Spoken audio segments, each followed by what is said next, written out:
Welcome, fellow Stardust. Are you ready for a scare?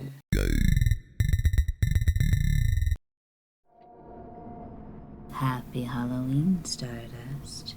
Tell me, what scares you the most? Before you answer, let's hear from 5 talented creators. If you're new here, buckle up. And thank you all for joining me today. My name is DeRay, aka Rainbow Fright, lover of all things dark, creepy, and weird. This Halloween, I decided to do a video compilation instead of my typical movie review or breakdown. Prepare yourself as we creep into the minds of my guests and see what plagues them. Let's see what scares Roger from Slasher Pepper the most. Thank you, DeRay, for having me on the show. I very much appreciate it. I think it's great you did this with some other amazing horror content creators. Now, to be fair, I kind of had to... Guys?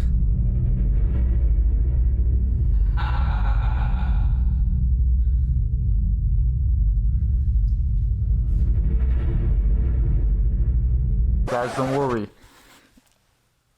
It's just me. That's right, DeRay asked me to do some sort of cosplay, so obviously I had to put in some of my metal influences with the F&M album cover from Lindemann. As you can see, I'm not too good at this sort of stuff, but I did my best. When DeRay invited me to this video, I really had to kind of think for a second, what is my fear? Since I've never had like one particular fear that has always traumatized me, but I came up with something that I think a lot of people can relate to. So my fear is the dark.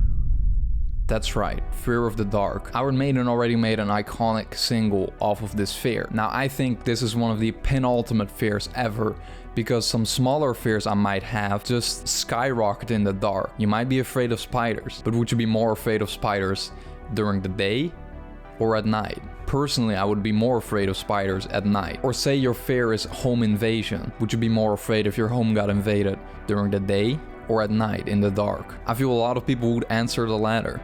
And that's why a lot of horror movies take place in the dark. You know, there are some movies out there that do work during the day. One of my favorites being Midsommar. Other than that, I can't really think of many other horror movies that take place during the day and that actually like work. One of my personal favorite stories are actually of Scream and The Blob. Those are 2 horror movies I watched very early on when I was pretty young and just getting into horror. I remember watching both movies at night when I was home alone. Now, The Blob from 1988 overall was a pretty cheesy and just fun movie that wouldn't scare me now. However, I was just getting into horror, so it did scare me. I think the dark also helped making it a very scary experience, because I remember afterwards it was late and I needed to shower and go to bed. So I had to walk downstairs in the dark. The lights were turned off downstairs, so I had to run to the light switch and turn on the light as quickly as possible. Of course, then I had to do the same thing in the actual bathroom where the shower was. Even after that, I was still afraid the blob would come out at me at the shower, but luckily the lights were on, so it was less scary. But I can tell you, if electricity was off and I had to shower without lights, I would have been 90% sure the blob would come out of the shower and just have been terrified the entire shower through. Same with Scream, home alone at night, having to run downstairs, turning on the light switch as quickly as possible, nobody else home. You know, that's also another layer to the scare, obviously. But the main scare here is for sure the dark. Same with Sinister. I watched it alone, pitch black in the dark in bed. And from the first scene on, I was like, I should not have done this. I should have just done this at 3 p.m. during the day, because then it would have been fine to have watched it on my own. I wasn't home alone this time, however, everybody was asleep. So once the movie was over and the credits started rolling, I was like, alright, now I'm gonna go to sleep. However, I just need to use the bathroom real quick. And guess what? This time I couldn't turn on the lights because it would wake everybody up. So I had to go downstairs to the bathroom, all pitch black, and I could have sworn to you that I saw Bagul standing in the corner. Obviously it was my imagination, but let me reassure you, during the day, I would not have envisioned Bagul standing anywhere, because closets, corners, open doorways, all of that would have been lit, and I would not have this black canvas there where I could paint it with my own imagination and own fear of the dark.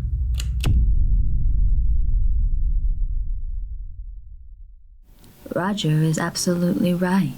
Everything is much more frightening in the dark.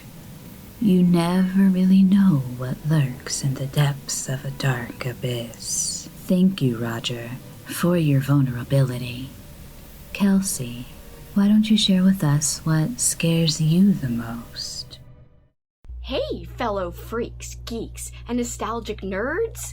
I'm Kelsey from the channel Slime and Slashers, and thank you so much to Rainbow Fright for asking me to be a part of this collab. I'm so excited to share with you guys what frickin' scares me the most.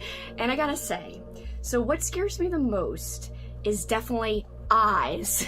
So anything to do with eyeballs or eyes really just creeps me out and gives me the willies and makes me want to cover my eyes because I can't stand looking at any kind of horror to do with eyeballs. So I'll give you guys a few examples and also tell you I think where this fear comes from. Of course, I think it stems from a movie and a nightmare I had as a kid. So some examples of movies today that have scared me having to do with eyes after I already have this established fear. There is a movie called Strange Behavior, but it's also known as Dead Kids, and there's a scene where a needle is being closed in on an eyeball, and that is really freaky and I hate it. Another example is the movie Opera, directed by Dario Argento, and that one I had to stop watching because there is a scene where a row of needles are taped on the underside of a woman's eyelids. So if she blinks, she will shred her eyelids. Like, just talking about it makes me squeamish and disgusted. So, I'm a big Star Trek The Next Generation fan. Now, I know we're talking horror here, but I'm, just a huge TNG fan.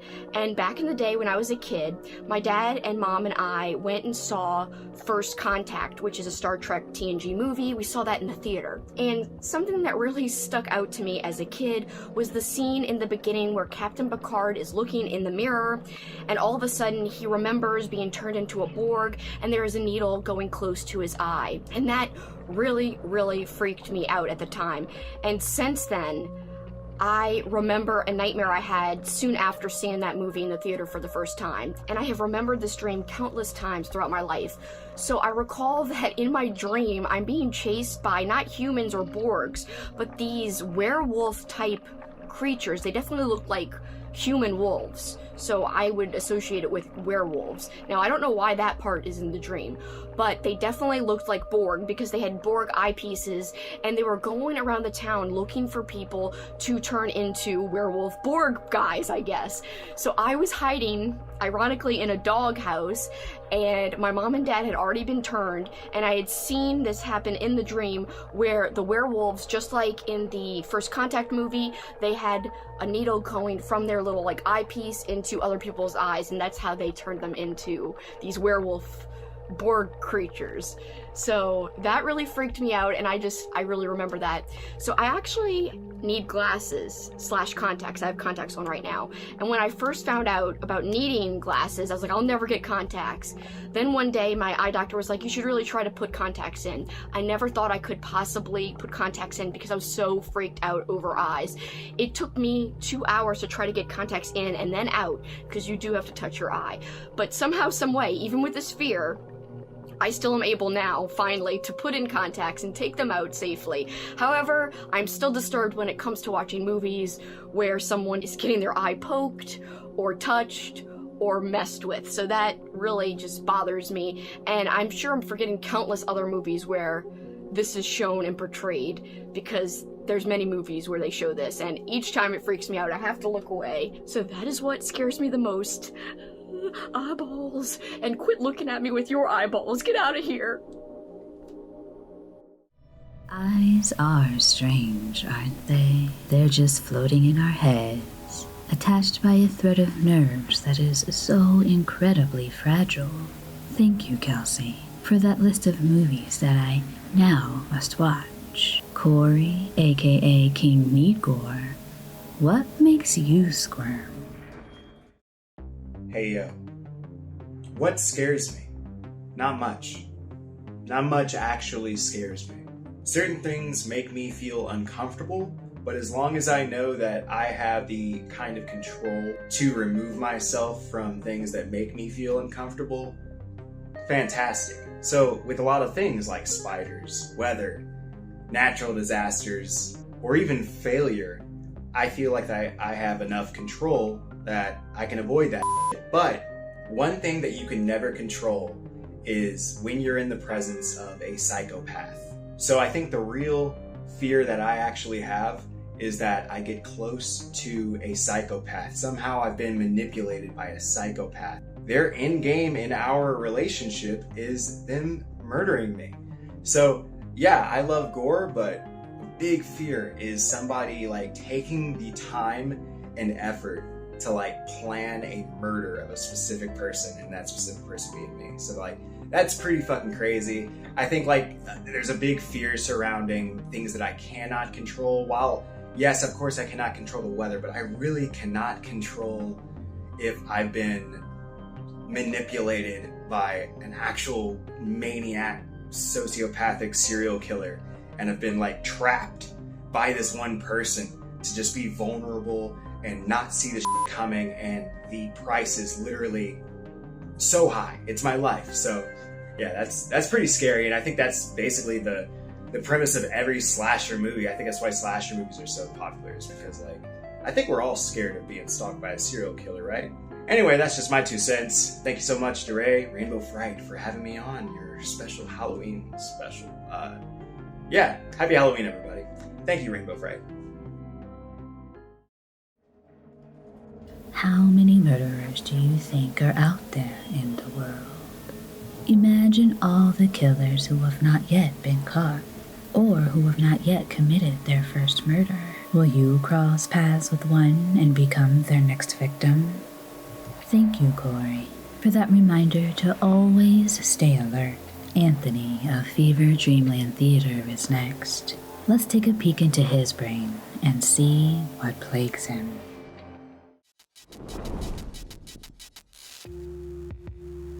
What's up, everyone, and thank you, Rainbow Bright, for allowing me to share what scares me the most. Yeah, that's not gonna work. Rainbow Fright, thank you for letting me share what scares me the most. What scares me the most? Nothing scares me. It's a good question. What scares me the most? I'd say what scares me the most is death. That's right, death. The thing that's coming to all of us eventually one day. Such a fun topic. Now, anyone who's seen Final Destination may know what I'm talking about, because Final Destination, death doesn't come in the form of your typical slasher villain. It's not a little killer doll. It's not Jason Voorhees. It's more of a set of circumstances that just ultimately gets you. And the randomness of that is what freaks me out. It can hit you at any time, anywhere, any place, and you're done. That's it. Out of here. You could just be sitting in a park, enjoying a nice day. Boom, a tree branch falls on your head. You stop and smell the roses, and you get hit by a truck. Now, I don't know why a truck would be, in a garden, but I live in New York, so there's subways, there's trains, and if you go ahead and Google attacks on subway, the Google results will just say, if you're searching for this, you're probably already dead. Seriously though, death. Don't come after me. Happy Halloween, everyone. Stay safe, be well. Thank you again, Rainbow Fright. And remember, the most important thing to keep in mind for this Halloween season: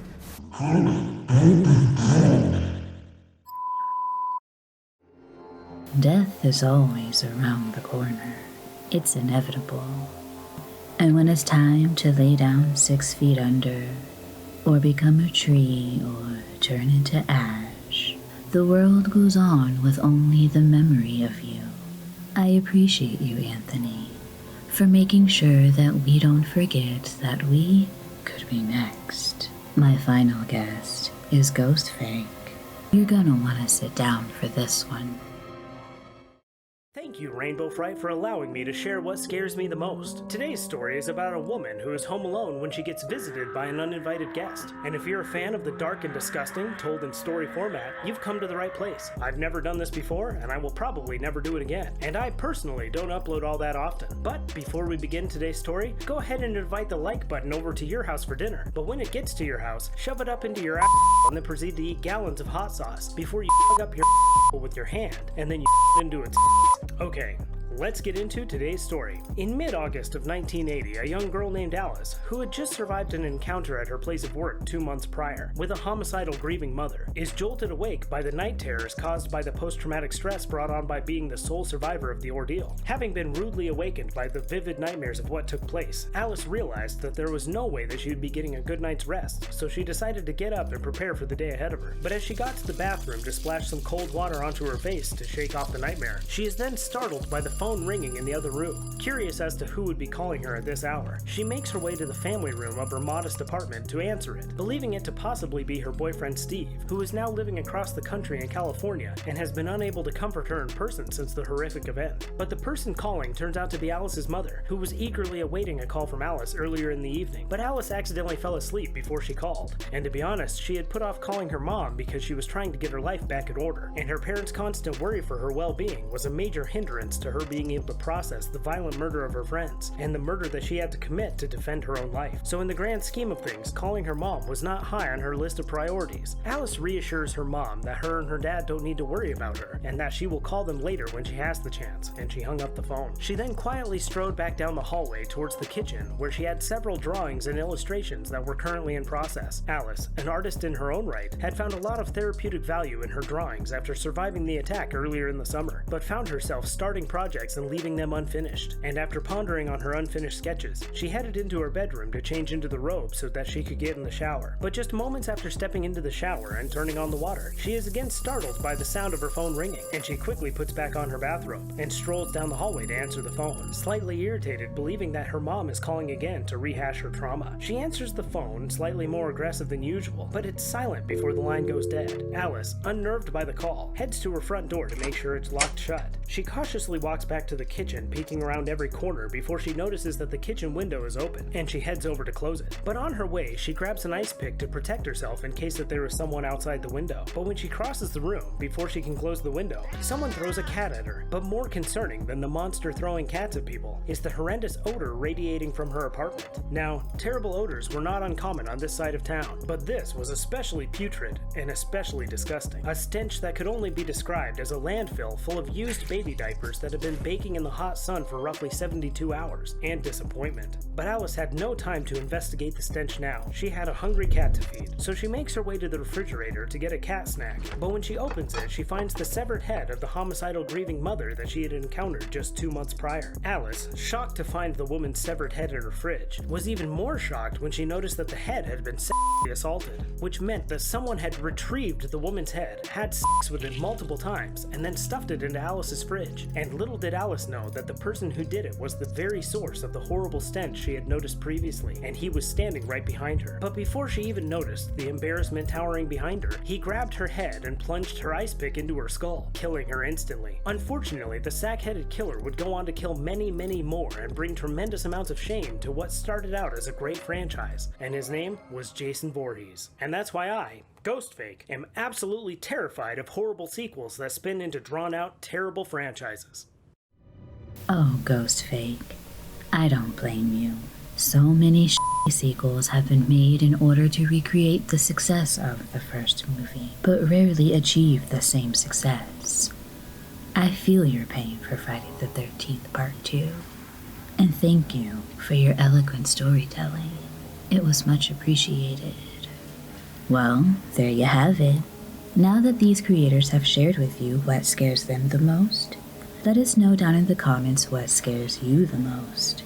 I'd love to see what makes your skin crawl. Well, thank you again for joining me today, fellow Stardust. I appreciate you being here with me. This video wraps up my Spooktober special for this year, and I hope you had a wonderfully wicked Halloween weekend, and that you end the spooky season this year with a bang today. I'll be back sometime in November with more videos, So, if you haven't already, go ahead and hop on the Rainbow Fright freight train and hit that subscribe button along with the notification bell. That way, you'll get notified every time I upload a new video. And if you liked this video, please hit the like button and share it with a friend. I hope I see you next time. Peace.